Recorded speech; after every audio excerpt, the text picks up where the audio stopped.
Hello everyone. आज 13 दिसंबर को तुम लोग का सीएमए इंटरमीडिएट का ग्रुप 2 का पेपर 10 होता है खत्म। अब जो अगला एग्जाम है वो आने वाला है 15 को। कौन सा एग्जाम आएगा? पेपर 11 एफएमबीडीए। अब ये वीडियो में हम लोग बड़ा डिटेल में डिस्कस करेंगे जो हमारा एफएमबीडीए सब्जेक्ट है उसको जो भी सिंगल ग्रुप दे रहे हैं 1.5 डेज में कैसे रिवाइज करें। या जो स्टूडेंट बोथ ग्रुप दे रहा है तो तुम लोग आज ये वीडियो मत रेफर करो, कल वीडियो रेफर करना पेपर 7 देने के बाद, और उसके बाद देखना किस तरीका से तुम लोग को हाफ डे के अंदर में सब्जेक्ट को पढ़ना है। आज जो लोग सिंगल ग्रुप दे रहे हैं तुम लोग को ऑब्वियस होता है ज्यादा टाइम मिलेगा, और जो लोग बोथ ग्रुप दे रहे हैं उनका टाइम थोड़ा कम हो जाएगा, पर स्ट्रैटेजी सेम रहेगा। बस जो हम टाइमलाइन सेट करेगा ना, तो जो बोथ ग्रुप दे रहे हैं उन लोग के लिए टाइम जो भी हम बोलेगा उसको हाफ टाइम में कंप्लीट करना पड़ेगा। चैलेंजिंग है, अग्रीड है, पर करना पड़ेगा। देखो, सबसे पहला बात, जो भी हमारा सिलेबस है एफएमबीडीए का, उसमें जितने भी चैप्टर है ये सब सारे के सारे चैप्टर को हम लोग एक बार कैटेगराइज करते हैं 3 पार्ट में। पहला हमारा रहेगा स्मॉल चैप्टर, जिसको करने में तुम लोगों को मैक्सिमम 1 आवर डिवोट करना है। मेरा अगला रहेगा मॉडरेट चैप्टर, जिसको तुम लोगों को कंप्लीट करना है 1.5 आवर के अंदर में, और कुछ रहेगा टाइम कंज्यूमिंग चैप्टर जो तुम लोग 2 घंटा डिवोट करेगा। ये उनके लिए जो लोग सिंगल ग्रुप दे रहे हैं, और जो बोथ ग्रुप दे रहे हैं तुम लोग 1.5 टू 2 आवर नहीं, इससे कम टाइम में करना पड़ेगा। लेट्स से ये 45 मिनट्स, ये 1 आवर, और ये 1 आवर 15 मिनट, इस तरीका का डेडलाइन बनेगा। अब कौन सा चैप्टर कितना आता है, अब इस बात को ना हमेशा ध्यान रखना कि जब भी कोई चैप्टर को स्टार्ट करे पहले टाइमलाइन देखना, भाई कितनी देर में खत्म करना है। मतलब ऐसा नहीं हो कि एक चैप्टर लेकर बैठे और किए जा रहे हैं कि पूरा सिलेबस भी तो कंप्लीट करना है।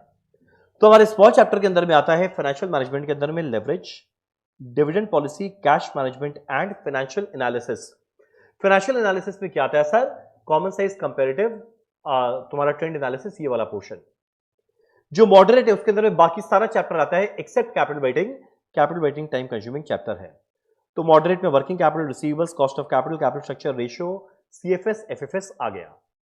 तो ये था फाइनेंशियल मैनेजमेंट।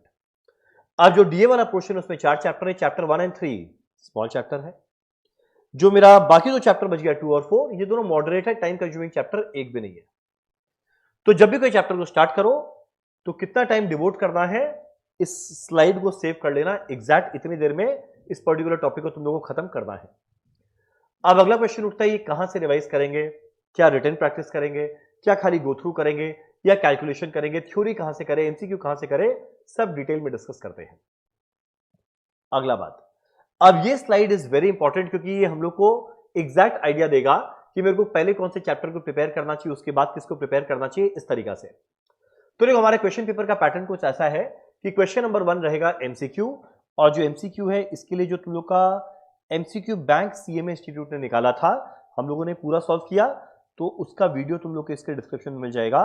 एमसीक्यू बैंक को रेफर करना है और कुछ मत रेफर करना ना। देखो, इसके अलावा टाइम है, पर एमसीक्यू बैंक में अच्छा खासा कवरेज है, वो करने से मेरे को लगता है तुम लोग के एग्जाम में काफी अच्छा खासा हेल्प हो जाएगा। Question 130 marks done from MCQ bank वाला वीडियो। अब अगला क्वेश्चन नंबर 2 रहेगा पूरा थ्योरी का क्वेश्चन, जिसके अंदर में डीए का एक पोर्शन आएगा और कैपिटल मनी मार्केट का एक पोर्शन आएगा। सिमिलरली क्वेश्चन नंबर 8 जो है उसके अंदर में भी थ्योरी आएगा डीए का। अब तुम लोग लेगा ये दोनों क्वेश्चन को कहां से कवर करना है, तो मेरा ना थ्योरी का वीडियो बना के डाला हुआ है। वो वीडियो इसके डिस्क्रिप्शन में तुम लोग को मिल जाएगा। एक पर्टिकुलर वीडियो है थ्योरी वीडियो, उसका पहला 3 घंटा थ्योरी है और बाद में कुछ प्रैक्टिकल है। तो तुम लोग को थ्योरी के लिए only first 3 hour of that video देखना है। उसके अंदर में मैंने कुछ पीडीएफ का से कवर किया है। वो पीडीएफ है वो हमारे टेलीग्राम चैनल के अंदर तुम लोग को मिल जाएगा। तो पहला एमसीक्यू बैंक से करना है।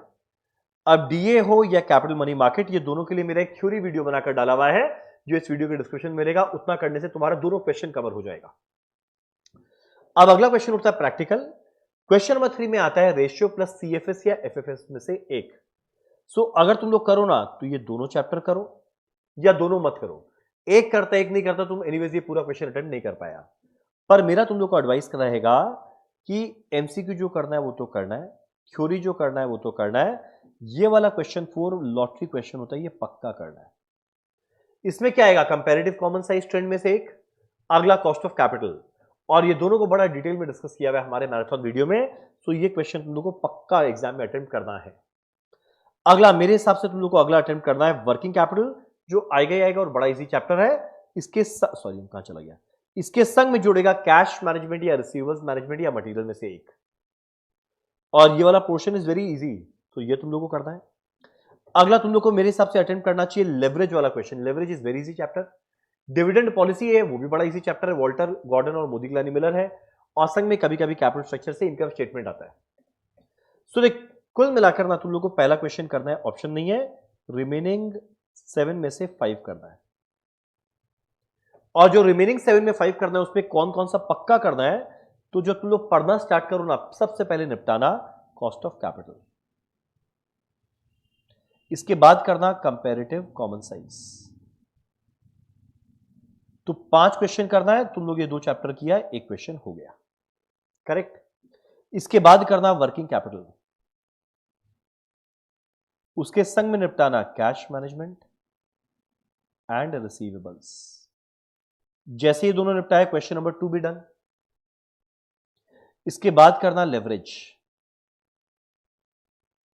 इसके बाद करना डिविडेंड एंड कैपिटल स्ट्रक्चर। जैसे ये किया, तुम्हारा 3 क्वेश्चन डन।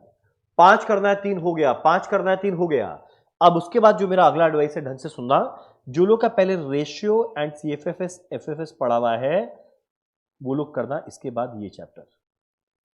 जिनका पहले पढ़ा हुआ है वो लोग करना, तो तुम लोग का चौथा क्वेश्चन भी निपट गया। और जिनका कैपिटल वेटिंग पढ़ा हुआ है वो लोग करना कैपिटल वेटिंग। और अगर इनमें से कोई भी चैप्टर नहीं पढ़ा हुआ है पहले, तो अब करने मत बैठ जाना, कोई फायदा नहीं है। ये हो गया 5वां, मानते हो? करेक्ट है। तो देखो, ये जो 7 है ये तो पक्का करना ही है, एग्जैक्ट ये सीक्वेंस पे करना। तुम्हारा करते ही 7 में से जो 5 करना है, 3 क्वेश्चन हो गया। और मेरे ख्याल से ना उसके बाद तुम लोग को जो मेरा थ्योरी वाला वीडियो है ना, उसका डीए पोर्शन कर लेना चाहिए।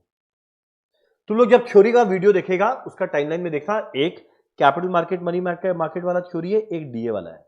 तो मेरे ख्याल से ये 7 करने के बाद पहले डीए का पोर्शन ऑफ थ्योरी निपटा लेना चाहिए। कारण कि अगर एग्जाम में अटेम्प्ट करना पड़ गया तो एक तरह से ये क्वेश्चन भी हो गया, मतलब चौथा क्वेश्चन भी डन, और 5वां का भी आधा हिस्सा हो गया। तो इफेक्टिवली तुम सोच के देखो, जो 70 मार्क का पेपर है उसमें तेरा 63 मार्क्स हो गया। कब? अगर तुम इतना चैप्टर एंड डीए थ्योरी कर लिया, हो गया। सोच के देखो क्या मजेदार स्ट्रैटेजी है।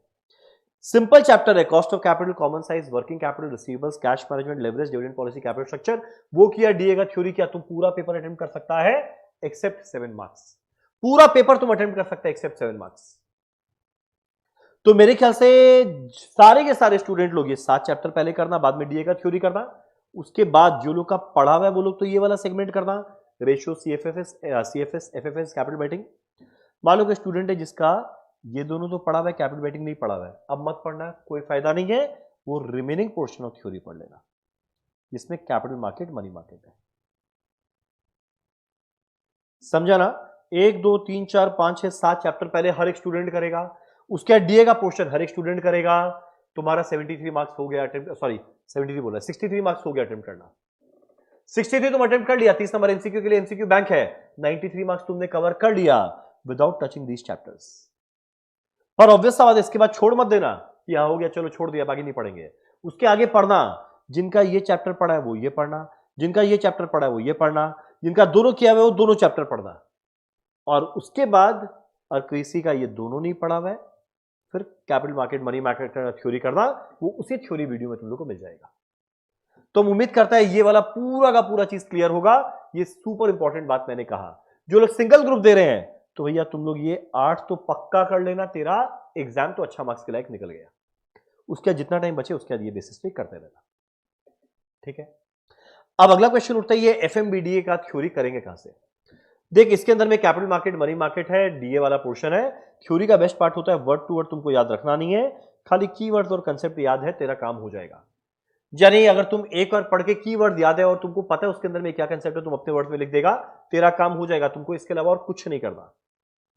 कब जरूरत पड़ेगा? अगर टाइम में शॉर्ट, एग्जाम में टाइम का शॉर्टेज हो गया तो करना पड़ेगा, या प्रैक्टिकल डिफिकल्ट आए तो करना पड़ेगा। पर मेरे ख्याल से भाई तुम कर ही लेना। कारण क्या? क्वेश्चन 2 का 14 नंबर, क्वेश्चन 8 का 14 नंबर, 28 नंबर का थ्योरी है। तो 28 मार्क का जो थ्योरी तुम करोगे वो तुम आराम से 40 से 45 मिनट में एग्जाम में लिख पाएगा। तो डीए वाला पोर्शन तो पक्का करना। और मैंने ज्यादा क्वेश्चन भी नहीं दिया, कुल मिलाकर देखेंगे ना 20 क्वेश्चन के आसपास ही है, वो तुम्हारा करने से सफिशिएंट काम हो जाएगा। तो बोलेगा जो प्रैक्टिकल आप बोले रिवाइज करने, वो कैसे करेंगे? देख प्रैक्टिकल को रिवाइज कैसे करेगा, सबसे पहले कंसेप्ट ऑफ फॉर्मूला को पढ़ना। कहां से पढ़ेगा? जो क्लास का नोट्स है वहां से पढ़ना, या फिर जो मेरा रिवीजन वीडियो का प्लेलिस्ट बनाया हुआ है इस वीडियो के डिस्क्रिप्शन में मिलेगा, वहां से करना। वो करने के बाद इधर तुम पूरे रिवीजन वीडियो को देखते देखते चले जाओ, काम हो जाएगा। या अगर तुमको रिवीजन वीडियो नहीं अपने आप से करना तो जो मेरा सिलेक्टेड क्वेश्चन का लिस्ट दिया वो कर लो, और पास्ट पेपर सॉल्विंग वीडियो है। तुम देखो तुम लोगों को ढंग से लिख के बताता है। प्रैक्टिकल में पहले कंसेप्ट एंड फॉर्मूला पढ़ा, इधर कॉपी का नोट से पढ़ लिया या मैराथन वीडियो से कर लिया, ठीक। वो करने के बाद जो मेरा सिलेक्टेड क्वेश्चन का लिस्ट दिया हुआ है हमारे बुक का, इधर उसको रेफर किया, या जो मैराथन में क्वेश्चन कराया हुआ है उसको रेफर किया, इन दो में से एनी वन। और उसके बाद जो मेरा पास्ट पेपर सॉल्विंग वीडियो बना के डाला हुआ है वो देख लिया ना, तुम्हारा सब कुछ हो जाएगा, सब कुछ हो जाएगा, A to Z चीज कवर हो जाएगा, ठीक। और क्या लिख कर करेंगे भैया, फुर्सत नहीं है, दो बुक खुला हुआ है, सोल्यूशन खुला हुआ है, कैलकुलेटर रखना, जो जो ढंग का कैलकुलेशन है कैलकुलेट करते हुए चलते रहना, आगे बढ़ते जाना। अब एक बात तो देखो, तुम लोग इतना एग्जाम दे दिया, समझ में आ गया होगा, दिमाग को ठंडा रखना, पेपर कैसा भी आए पूरे भारत के लिए सेम आया है। तुम्हारे अकेले के लिए ना इजी आया, तुम्हारे अकेले के लिए ना डिफिकल्ट आया। तो कोई डिफिकल्ट चैप्टर जो पहले था, अगर पहले नहीं पढ़ा है तो मत पढ़ना, पढ़ना ही है तो बस खाली उसका कंसेप्ट समझ लेना जहां तक समझ में आए। 3 घंटा के अंदर में ट्राई करना 90+ अटेम्प्ट करने का, वर्स्ट के सिनेरियो 80+ पक्का अटेम्प्ट करना। बेस्ट तरीका है, थ्योरी पढ़ लिया, प्रैक्टिकल ऐसा नहीं है सारा डिफिकल्ट आएगा, कुछ तो इजी आएगा, उतना करने से तुम्हारा काम बन जाएगा। तो पेपर को अटेम्प्ट करने का सीक्वेंस क्या रहेगा? पहले एमसीक्यू 30 मार्क्स हटाना, कितना टाइम में खत्म करना? 30 मिनट में।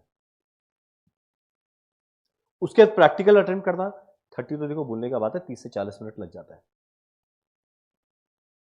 अगला प्रैक्टिकल अटेम्प्ट करना, प्रैक्टिकल में कितना टाइम लगाना?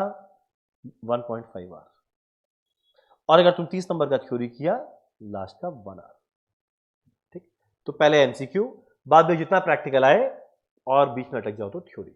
और मान लो तुम पूरा ही प्रैक्टिकल कर रहा है, थ्योरी अटेम्प्ट नहीं कर रहा है, तो चाहो तो पूरा प्रैक्टिकल भी कर सकता है, बाकी का 2 घंटा 15 मिनट। क्लियर है? अब एक डिफिकल्ट पेपर भी है, उस पर एग्जाम्पशन लाना उतना डिफिकल्ट होता नहीं है। पेपर आता है तुम लोग का 128 मार्क्स का, तुम बोलेगा नहीं सर 100 का आता है, 2 क्वेश्चन चॉइस पे भी तो आता है। अब 128 मार्क्स में 30 मार्क्स एमसीक्यू है from MCQ bank, around 28 to 30 marks theory है, वो 3 घंटे का वीडियो तुम्हारे लिए सफिशिएंट है। 70 मार्क का प्रैक्टिकल एग्जाम के अंदर में आएगा, तुमको 70 में आइडेंटिफाई करके सोच, 30 में 20 तो आ ही जाएगा, गंदा से मतलब नॉर्मल भी रहा तो 18 से 20।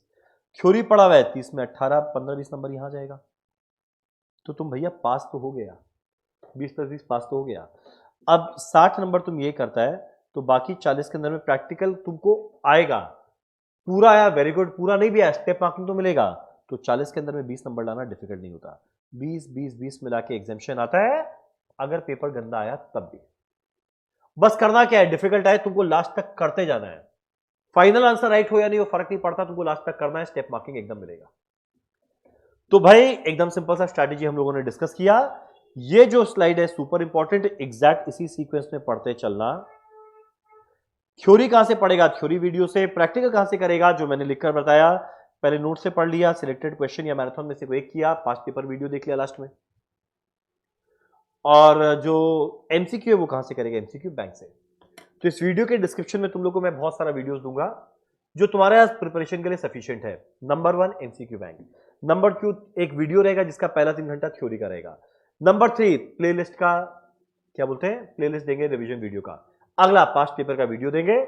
इतना करना मोर देन सफिशिएंट है, तुम्हारा आराम से एग्जाम निकल जाएगा, और निकल क्या जाएगा? अच्छा जाएगा। चलो डन, बस एग्जैक्ट ये मुझे डिस्कस करना है इस पर्टिकुलर वीडियो में। हम उम्मीद करता है ये वीडियो तुम लोग के लिए बहुत हेल्पफुल रहेगा, रिवाइज कैसे करना है उसका पूरा स्ट्रैटेजी बताने के लिए। चलो done, thank you so much, exam fantastic जाने वाला है, ऑल द बेस्ट।